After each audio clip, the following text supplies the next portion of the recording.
Many other times we hear of domestic violence on our TV stations.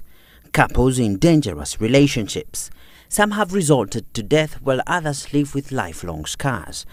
Women in such relationships hardly come out in the open. They wallow in fear and emotions run high, some resorting to suicide, while others lock their emotions deep in their hearts, leading to depression. Here is a story of a courageous thespian who has come out in the open and is telling her story on a global stage.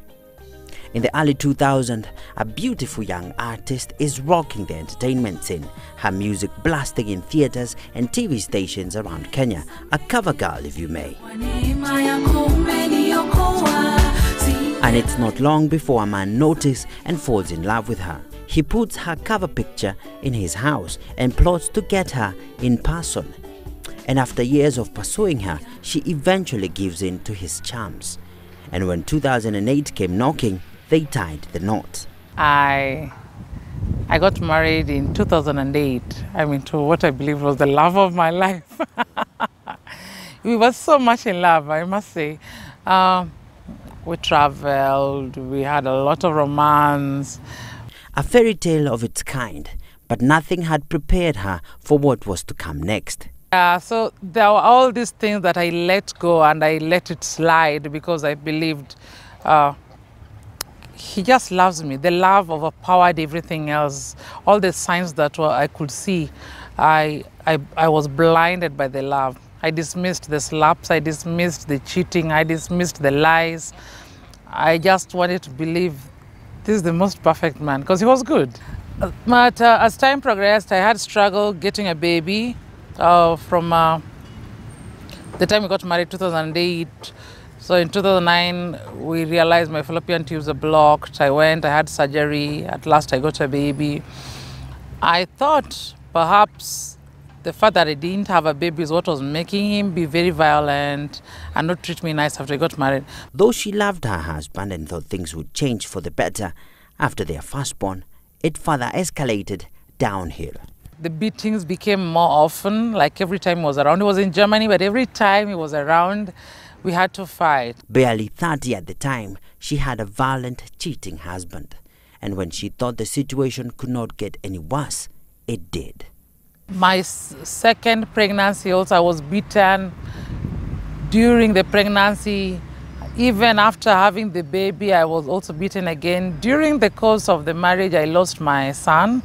He was just well. The previous day, we'd spent our time together, went shopping, cooked for him, but that night, he was a little fussy, and I remember sitting next to him for 1 hour, lulling him to sleep. But the following morning, he woke up, had his tea, milk as usual, then went to bed. When I was preparing to leave for work, that's around 9 a.m., checking on the baby to say bye, he was gone.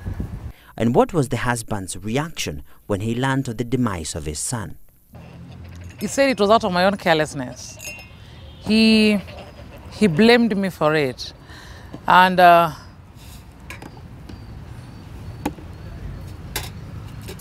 he just didn't even want to hear about it because we actually talked on that same day later on, not even after my friend had told him. He didn't call until around 2 p.m.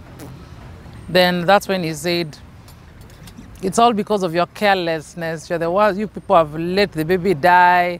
So first I was confused at that point. Burdened with depression, she contemplated suicide. This was months after the couple finished a 10-week counseling program. Fortunately or unfortunately, the suicide plan failed. So what was her turning point? Yeah, I left the guy in 2012. 13th of December 2012. Dates you don't forget. Yes. From violence to losing her baby, Zippy Okoth found refuge in theatre. Yeah, I started writing the story in 2015, 2016. Then 2017 I wanted to do it, but the political situation in the country was too high. And as expected, there were challenges that come along with doing such a theatrical piece. Working on the script has been challenging, one because it's telling a true story That's one. And then telling a true story and the survivor is the one acting in it, that's another challenge, which is very hard. From the diary of a divorced woman, Strangers in My Bed finally came to be. Do join me for part 2 of this story next week. We sit down with the director of the play, Yvonne, as she narrates to us her experience directing such a powerful piece. For Full Speak, it's Andy Rule.